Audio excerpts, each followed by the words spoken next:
கிறிஸ்துவுக்குள் அன்பான கர்த்தருடைய பிள்ளைகளே, இன்றைய வேத வசனமும் ஜெபமும்.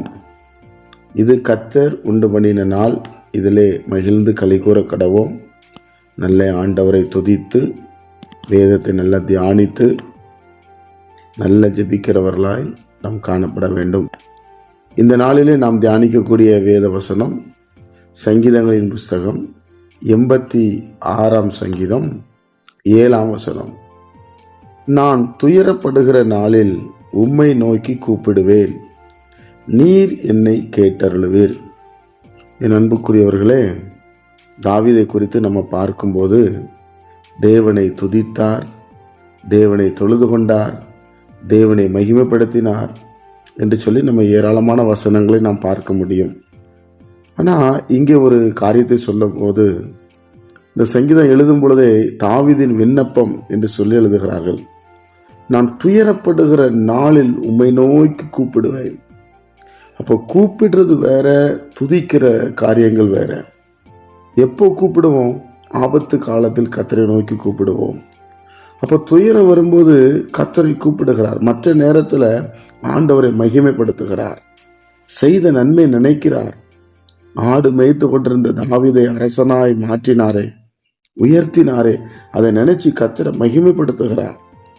இதோ ஒரு பிரச்சனை வருகிற நேரம், போராட்டம் வருகிற நேரத்தில் அவர் சொல்றாரு, நான் உங்களை நோக்கி கூப்பிடுவேன், நீர் என்னை கேட்டருளுவீர், கண்டிப்பா எனக்கு பதில் கொடுப்பீர் என்பதை குறித்து இங்கே சொல்வதை பார்க்க முடிகிறது.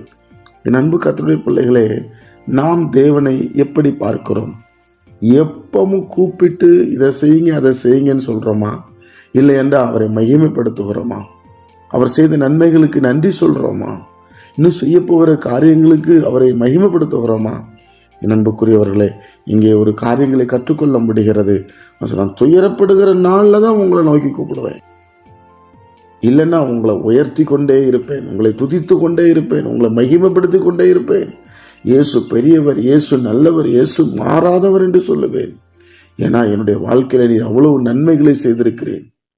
என் நிந்தைகள் அவமானங்களை எடுத்திருக்கிறேன், வியாதியை மாற்றியிருக்கிறேன், இவ்வளவா என்னை உயர்த்திருக்கிறது உடைய அன்பினாலே என்று சொல்லி உயர்த்துகிறோம். என் அன்பு கர்த்தருடைய பிள்ளைகளே, அப்போ துயரப்படுகிற நாள், என்னாலுக்கும் துயரம் இருக்காது.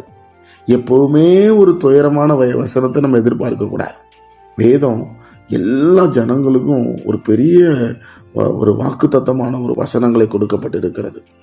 அதனால தேவனுடைய பிள்ளைகள் எப்பொழுதும் தேவனை சார்ந்து இருக்க வேண்டும், அவரை மகிமைப்படுத்தி கொண்டே இருக்க வேண்டும். அப்போ இயேசு நம்ம கூட தான் இருப்பார். ஆனாலும் ஒரு பிரச்சனை என்று வரும்போது நான் கூப்பிடுவேன் என்று சொல்லுகிறார்.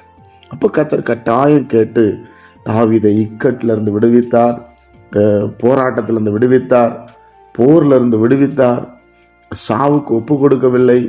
தாவீதை போன இடத்திலெல்லாம் கர்த்தர் காப்பாற்றினார் என்று சொல்லப்பட்டிருக்கும். அன்புக்குரியவர்களே, தேவனை நாம் உயர்த்தும் போது, தேவனை மகிமைப்படுத்தும் போது இந்த பாதுகாவல் நம்மளுக்கு எப்பொழுது இருக்கும். பிரியமானவர்களே, நாம் ஜெபிப்போமா? பரிசுத்தமுள்ள நல்ல ஆண்டவரே, உடைய குமாரன் இயேசு கிறிஸ்துவின் நாமத்தில் வருகிறோம், மனதார உம்மை நாங்கள் உயர்த்துகிறோம்ப்பா. நீர் பாராட்டின அன்பு பெரியது, நீர் தந்த எல்லாவற்றிற்காக நன்றி சொல்லுகிறோம். தகப்பனே, துயரப்படுகிற நாளில் ஆண்டவரே, எங்களுக்கு வேற வழி கிடையாது. எங்களை யாரும் விடுதலை ஆக்க மாட்டாங்க, எங்களுக்கு யாரும் உதவி செய்ய மாட்டாங்க, உங்களை தவிர நீங்க தான் எங்களுக்கு எல்லாவற்றையும் செய்யணும் என்று நாங்கள் விசுவாசத்தோடு ஜெபிக்கிறோம். இந்த நாள் கேட்கிற ஒவ்வொரு பிள்ளைகளையும் ஆசீர்வதியும், சமாதானத்தை கொடும். இந்த நாள் எங்களுக்கு ஆசீர்வாதமாக இருக்கட்டும். இயேசு கிறிஸ்துவின் மூலம் இந்த ஜெபத்தை மிகுந்த தாழ்மையோடு எடுக்கும் நல்ல பிதாவே, ஆமென்.